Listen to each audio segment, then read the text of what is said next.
But even now, you know, if I go past a field where there's something on fire, or smoke, or I can smell smoke, then I think about Bradford.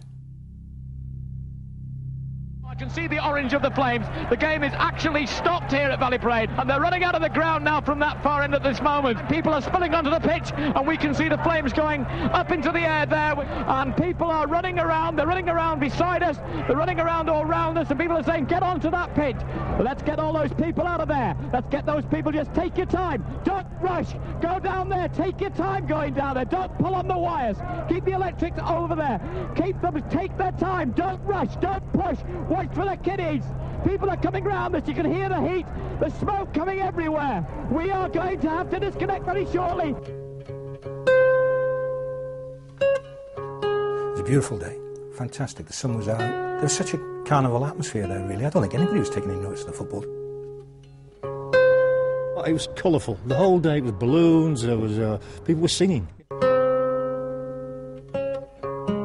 It was a terrific season. I mean, we played some terrific football, and we seemed to sort of have the whole city behind us.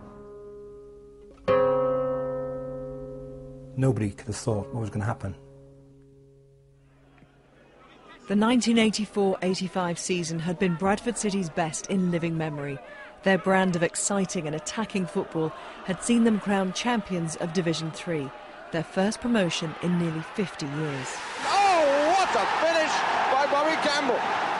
Valley Parade had seen so many happy days that year, the happiest supposed to be the promotion party at the last game against Lincoln City, which suddenly became unforgettable for all the wrong reasons. I just looked along the pitch and I saw some people jumping over. There must have been 5, 6, 7, then it went to 10. And just about 2 or 3 minutes before half-time, I mean, it was just the referee blew his whistle and said, come on, get off. And we thought, well, it was a wee bit of a skirmish here or something. We looked round, got out the dugout, and there was just smoke just starting to come up. You couldn't see any fire, all you could see was smoke. And then within about a minute of that, you saw the flames going running on top of the stand with people underneath. People were then just starting to panic. Unbeknown to everyone, mounds of rubbish beneath the 77-year-old wooden main stand, which was due to be demolished that summer, had been ignited, possibly by a discarded cigarette. The world of Bradford City, its fans, players and officials, and indeed the world of football, was about to change forever.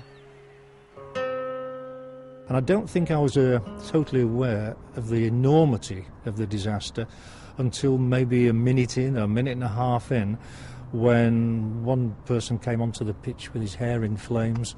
There was times when I just couldn't face it anymore. I just couldn't watch it because I just stood up back and just looked at the back wall of the stand because it was just too terrible to witness. And of course, a lot of people were wondering, and I wondered myself at the time, why weren't we being let out? Because you realise all the emergency vehicles needed to get to Valley Parade. The last thing they needed was 11,000 people trying to make out of the ground, get in the cars, clogging the streets. We were forced to be there and witness it. But I say honestly, I found at times it was just too terrible to watch. That fire hit that stand, and once it hit the ceiling, it was like a fireball that shot straight down. So anybody in its way didn't stand a chance. 2 little boys had scrambled up the hillside, up the banking, to me and shouted to me, I'll never forget this, they said, "Mister, there's 2 dead down there." And it was the first time I'd actually thought about death. We stood here just now and the wind's sort of blowing this way, and that was always the way the wind blew at Valley Parade. But for one sinister reason, I mean, it blew the other way, the wind was blowing the other way that day, and that was a big factor in how quickly the fire spread and the amount of fatalities. And said to the directors who were in the boardroom, oblivious to what was happening, that they better get out because the fire's coming.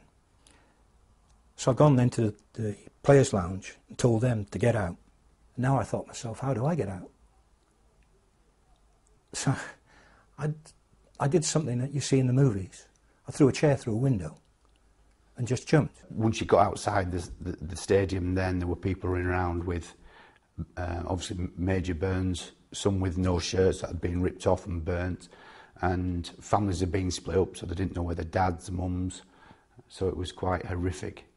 This guy, old guy, had his hands across his chest, and from here and here was just white, where he'd been burnt. The little bits of detail and that, you'll never forget. The old man will always be in my mind.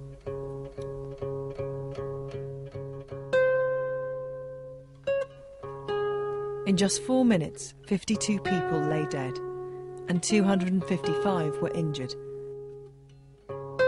The death toll would later rise to 56, 54 from Bradford City and 2 from Lincoln. Myself and Trevor Cherry went back down. This is talking about an hour and a half, 2 hours later. We just said to the policeman, can we go into our office, get some stuff out? And he said, yeah. And as we got to the window, towards the window where I saw the flames, he said to us, don't look down there. What do? You look. And when I looked,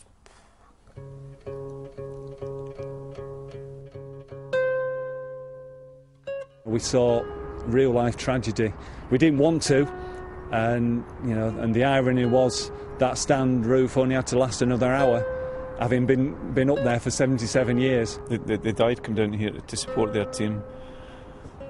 It was a celebratory day for them, supporting their team. And certainly, I can assure you, amongst all the supporters, and indeed everyone who was involved with the club at that time, those fans will never ever be forgotten. It does put football into perspective, really, that obviously if you've got your health and you've got your family, you've got everything in life. It's supposed to be a nice day, great day out. Didn't turn out that way.